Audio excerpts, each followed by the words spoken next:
So today we're taking a look at the Kato N-Scale Amtrak P42 Intercity Express. And it comes with 4 units, a P42 locomotive, 2 Amfleet IIs in Phase 6, and a Viewliner sleeper car. And before we get started, I'd like to thank FactoryDirectHobbies.com for sponsoring this video. They are an online model train store based in North Carolina where you can buy model trains like this. So if you're interested, you can check out their website in the description down below. But anyways, let's get started here on the P42. So this is the diesel locomotive that pulls the train, also known as the GE Genesis, and for first impressions it actually looks quite detailed for its size, much more than I was expecting for N-Scale. It also has a great hefty weight to it, and the Phase 5 paint scheme is nicely applied. I really like how shiny it is. So for the front face we have the windshield with windshield wipers molded in that are painted in black. There's also these black window gaskets around the edges, and in the middle we have the number board 150, which you do have to install yourself. And underneath we have the travel mark logo and the headlights, which again you have to put in the glass yourself. Then we have some filler hatches on the sides, these red painted marker lights,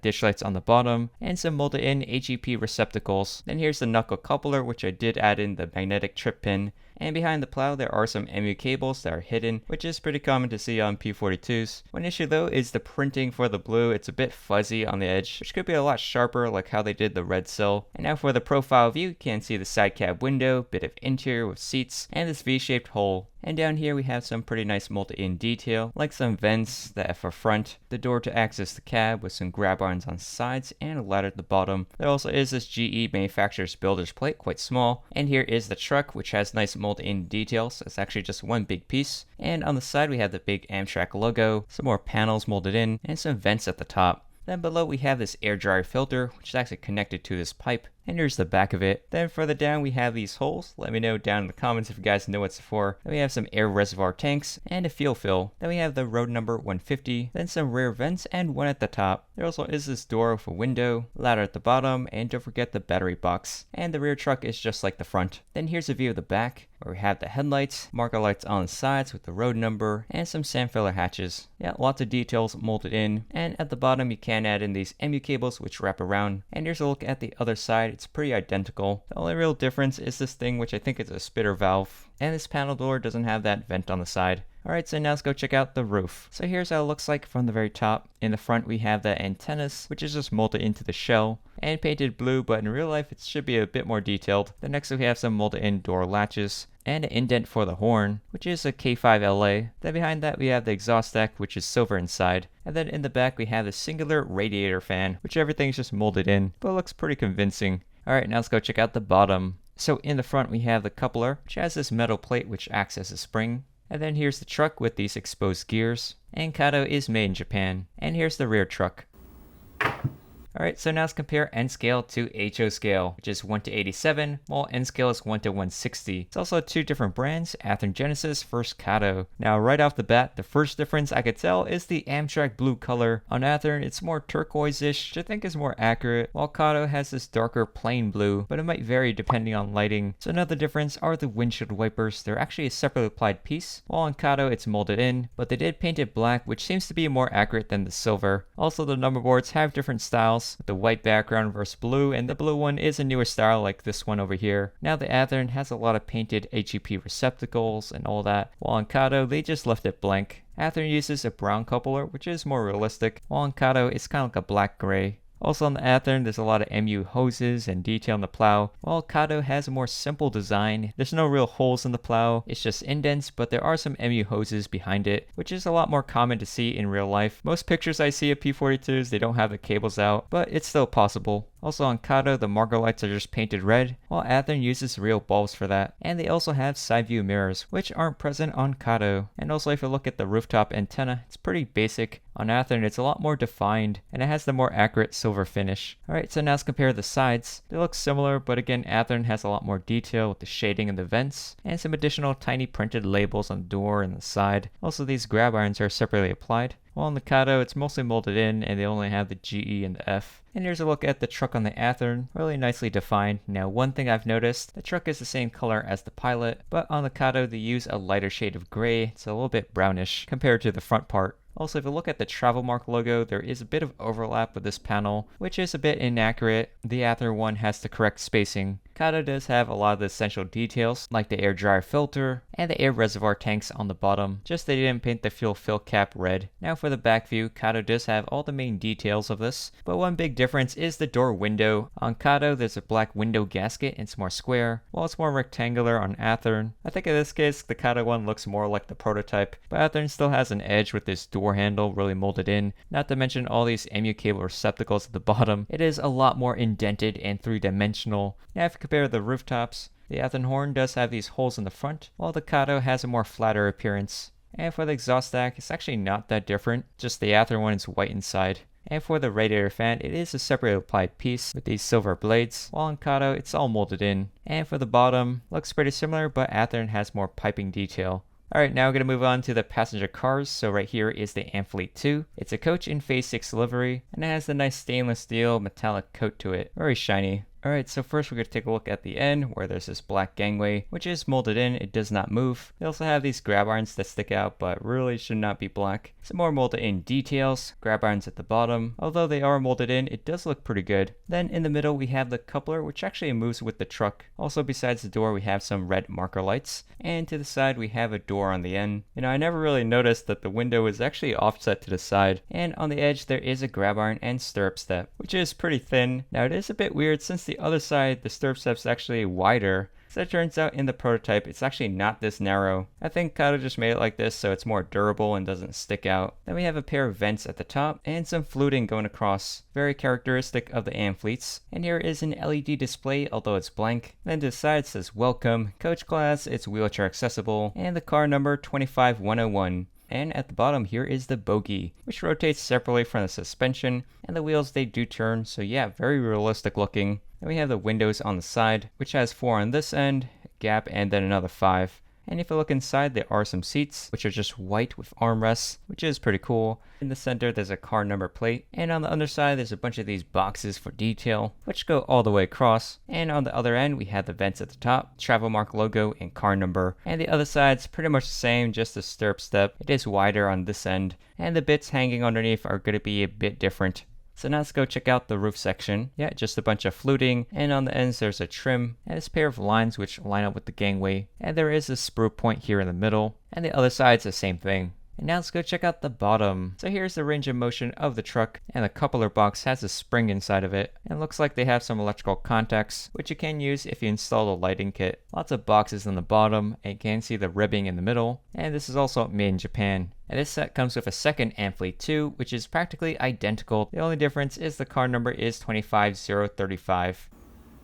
Alright, so now let's compare it to HO scale. So here is the Walthers Proto Amfleet II. Now again, they're using different shades for Amtrak blue. The Walthers is more turquoise-ish, just like the Athearn one, which is a more accurate color. And inside, the seats are yellow, while on Kato, it's just white. So on the ends, they look pretty similar, but Walthers does have more parts, like these separately applied grab irons, the diaphragm moves a bit, and HEP receptacles on the bottom, which is missing on Kato. Also on the sides, the Kato stirrup step is a lot thicker, and it just stops at the very edge, while on Walthers it sticks out a tad. It's also thinner and more accurate to the prototype. Another difference are the wheels. On Walthers they made it silver, while on Kato they actually made the rims black, which I actually think it looks cooler this way. Also on the Walthers, the coupler is independent of the bogie, unlike the Kato model. Now the detail of the underbody, it's pretty similar. Everything pretty much lines up. Just this section here, the box on Kato is just molded in, and it's pretty shallow. While on the Walthers, it looks more real and you can actually go inside there. And they have a lot of components compared to Kato, but it actually doesn't look bad. It's actually pretty decent. Walthers also has the emergency exit labels near the windows, which aren't present on Kato. And I did find it pretty interesting that these cars are actually just one number apart. 25102 versus 25101. Also on Walthers, they did fill in the LED display.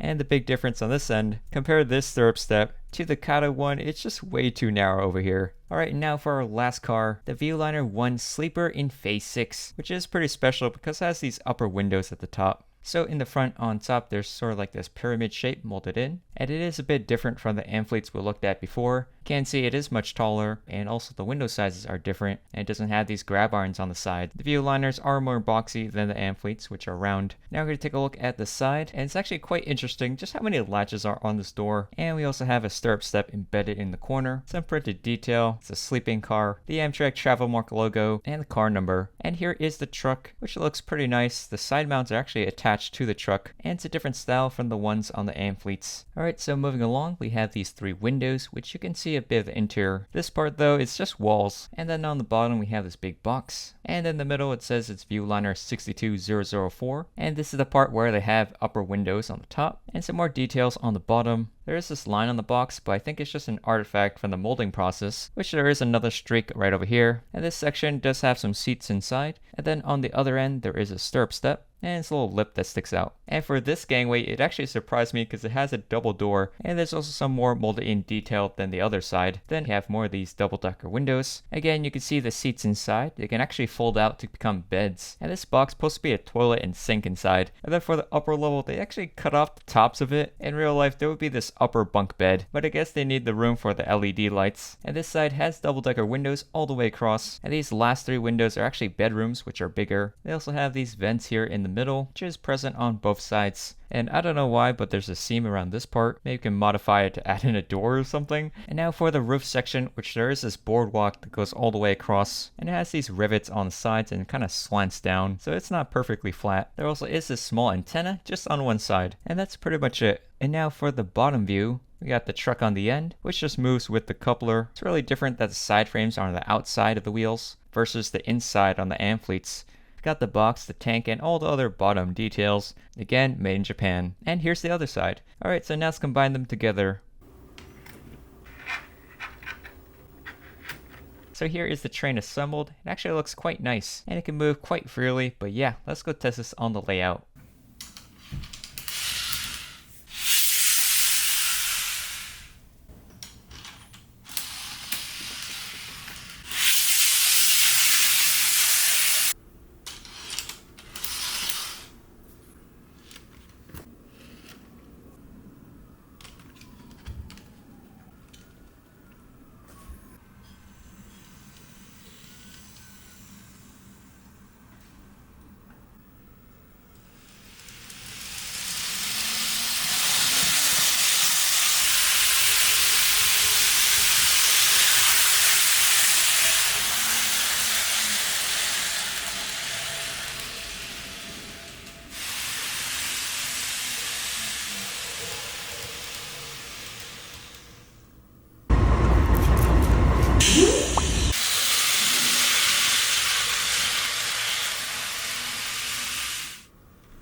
And before we get into the final thoughts, thanks again to FactoryDirectHobbies.com for sponsoring this video. They are an online model train store based in North Carolina, and this is where I got this train set from. They have all sorts of different model trains in stock. If you're interested, you can check out their website in the description down below. So for my final thoughts, the Kato Amtrak P42 Intercity Express. It's a great passenger train for N-scale. I actually was surprised how well detailed it is for its size, and it's cool. It's a starter set with a locomotive and 3 coaches. If you bought this in HO scale, it would probably cost more than twice as much. and it's quite hefty enough to pull a long train. You do have to do a bit of assembly with the number board and headlight glass, and be careful to trim all the excess around the edges because once you put it in, it's hard to get it out. Also, for the trip pin on the coupler, you do have to push it up all the way so it's the correct height above the ground and cut off the excess on top. Compared to Athearn and Walthers, they are using a different shade of Amtrak blue, which is a bit off from real life, though sometimes it can change depending on lighting, but it didn't really bother me too much. For the Amfleet II coaches, they look great with their nice metallic silver finish with interior. They did a pretty good job on the bottom detail, and the bogie looks realistic. I like how the outer face of the wheels are black and the bogie moves separate from the side anchors. One thing though, this stirrup step on the edge is squashed, but they did this to make it more durable.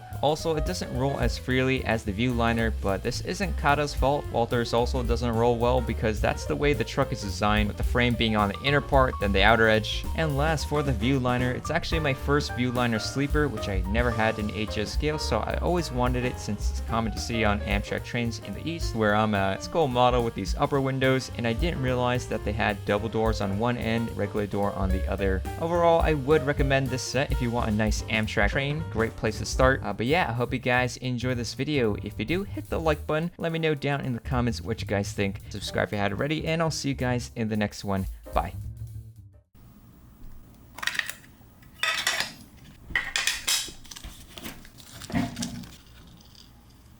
So I also got some cats in HO scale, and these are made by Kato. Got them when I went to Japan. It comes with 11 different cats in various poses, like the angry cat, the regular orange cat, licking its butt cat, the maneki neko cat for good luck, the stretching cat, the lazy cat, and this walking tuxedo cat, but I couldn't get it to stand up straight. Until later I figured out how to make it upright. There was a little bit of excess on the legs, so I just scraped that off with my finger, and now it's fine. And here it is wiping its head. Then here is the sitting gang. This one's mouth is a bit scary, and they also have collars. But yeah, pretty cool.